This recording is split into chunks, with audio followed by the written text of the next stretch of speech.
শিলিগুড়ি রামকৃষ্ণ মিশনের সম্পত্তি দখলের ঘটনায় গ্রেফতার ৫। মূল অভিযুক্ত প্রদীপ রায় এখনো অধরা, যদিও পুলিশি তদন্তে একাধিক অসঙ্গতির অভিযোগ।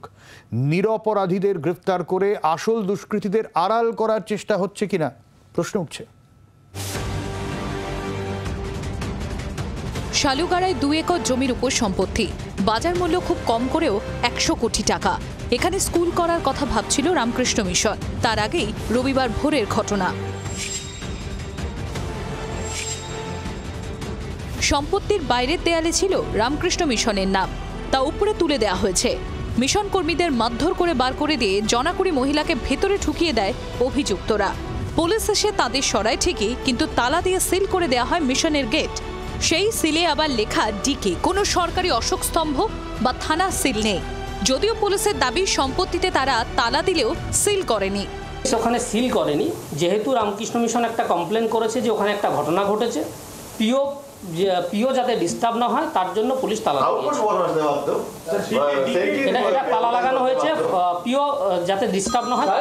মিশনের অভিযোগ দায়ের করার ঘণ্টা ৩ বাদে ভক্তিনগর থানায় যায় অভিযুক্ত প্রদীপ রায়। স্বামী অক্ষয়ানন্দ সহ কয়েকজনের বিরুদ্ধে SC/ST ধারায় মামলা করে সে।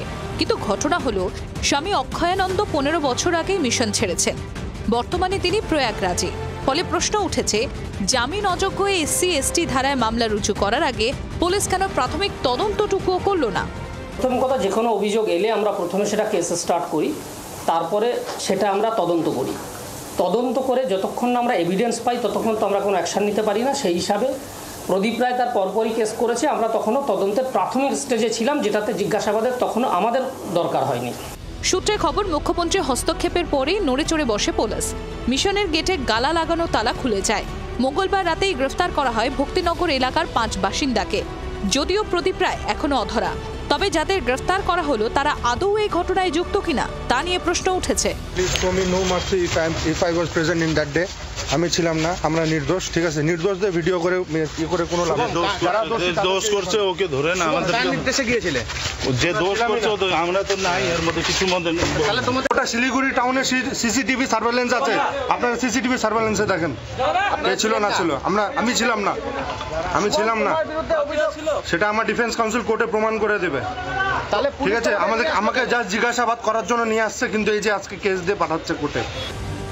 যে প্রদীপ রায় মিশনের জমি দখলে যুক্ত বলে অভিযোগ, সে আগে এই সম্পত্তিরই কেয়ারটেকারের কাজ করত। এখন সে কাজ করে এক ডেকোরেটরের হয়ে। এত সাধারণ এক ব্যক্তি আদৌ মিশনের জমি দখলের চেষ্টা করতে পারে কিনা তা নিয়ে ধোঁয়াশা তৈরি হয়েছে। এলাকাবাসীর প্রশ্ন ১, সম্পত্তির মালিকানা নিয়ে সন্দেহ থাকলেও গেটে তালা দেওয়ার দরকার পড়ল কেন? প্রশ্ন ২, গালা সিলে যে ডিকে খোদাই করা সে কে? প্রশ্ন ৩, মিশনের যে মহারাজ দীর্ঘদিন অনুপস্থিত, তার নামে কি করে মামলা দায়ের করল পুলিশ? প্রশ্ন ৪, সত্যিই কি প্রদীপ রায় এই ঘটনায় যুক্ত, না কাউকে আড়াল করার চেষ্টা চলছে? জমি দখলে উঠে আসছে কুখ্যাত KGF গ্যাংয়ের নাম। শিলিগুড়ির সেবক রোড বাইপাসের আশেপাশের বিপুল সরকারি ও বেসরকারি জমি দখলের অভিযোগ তাদের বিরুদ্ধে। এদের পিছনে মদত যোগায় বড় বড় রাজনৈতিক চাইরা, জেনেও চুপ করে থাকে পুলিশ। যেভাবে এতদিন এরা বিভিন্ন জমি দখল করে এসেছে, ঠিক একইভাবে এবার মিশনের জমিও দখলের চেষ্টা হয় বলছেন শিলিগুড়িবাসী। শিলিগুড়ি থেকে নারায়ণ সিংহ রায়ের রিপোর্ট, জি24 ঘন্টা। বাংলার আওয়াজ, বাঙালির আবেগ, জি24 ঘন্টা।